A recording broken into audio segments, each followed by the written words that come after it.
Hey guys, now obviously my views are all spoilers, so if you don't click off now, you're a bit of an idiot. Well, let's just get into it. So this film was made in 1985. It was a fantasy sci-fi film, and it was an hour and 56 minutes long. Today, obviously, we're talking about Back to the Future. So the title card is very quick and has clock ticking sounds in the background. It is basically he goes to this doc's house, and they turn the DeLorean into a time traveling car, and the dog is played by Christopher Lloyd, and the best part of it is Biff, in my opinion. I skipped a bit, and then Marty teleports into car, hits someone's barn. Then there's a funny shootout when he drives away. We're gonna go through it because I want to go to bed tonight. Then he sees his neighbourhood is gone. It's being built, and they're like, "What? It's being built? Huh?" And then he sees his dad for the first. It's 1950s because of the music, and you see younger Biff and younger McFly. Her dad, by the way. Biff has not changed, but from his 1980s persona to 1950s, so 30 years, he has not changed one bit because he keeps doing that, and then boom, Homework. Then he gets hit by a car. He's taken inside, and he's in the home of his younger mum. He finds his doc, and the doc does not believe him when he says he's from the future, but then he tells him a past experience, and he knows it, and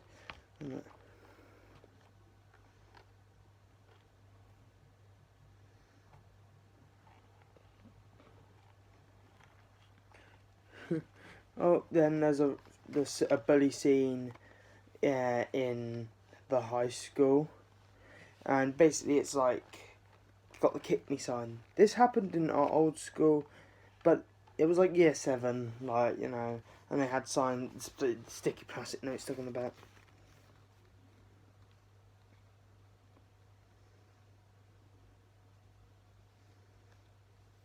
Her mum is falling in love with her own son. I just don't know the point. She doesn't know it's. Make sure I'm on the right page. Yeah, I had to change the colour, as you can see. Yeah, these are notes that I'm trying to shorten, but as you can see, I had to change the colour because my fine line's running out, which means I'm going to have to biro it every 5 minutes. Biff almost punched Marty, but then Marty trips Biff in this cafe, and then Marty says, "Look down here," and punches him in the face. They run, and there's a scene where he rips this.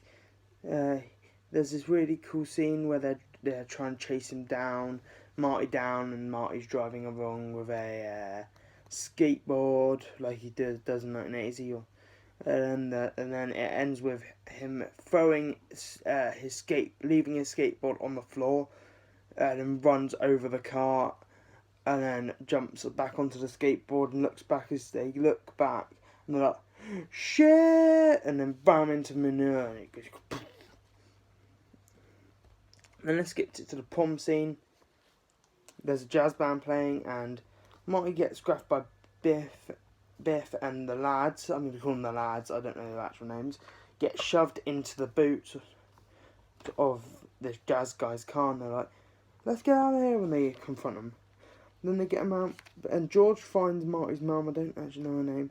Then George stands up for her and himself, and George throws a punch and gets caught.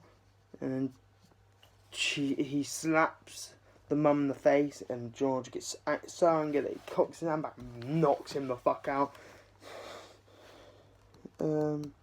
Doc is setting up ready for the storm. Jazz band hand all messed up, and Marty helps out. Marty starts the fade, but then George pushes this guy that stole his girl, and then he's fine. They have their first kiss, and now he's fine. The family reappears, and Marty sings "Johnny Be Gone." Obviously, one of the more famous scenes. What a classic! The storm hits, and I skipped a little bit, and they get home. The house has changed though, because it used to be run down because Biff was making him do everything for him. But now Biff was actually working for him, and they changed history. Then George actually puts his book out, and it's Marty when he exited the barn. And then Marty sings Jennifer, and they have a kid, and then the car reappears, and the doc is inside this car, and he says, "Something about your kids! Something's happening about your kids!" And then they hop back in there, and they drive. They're like, "We don't need no roads," and he flies off. A nice cliffhanger for part 2. So I gave this film, that's the notes I collected for Blade Runner. Fucking Back to the Future.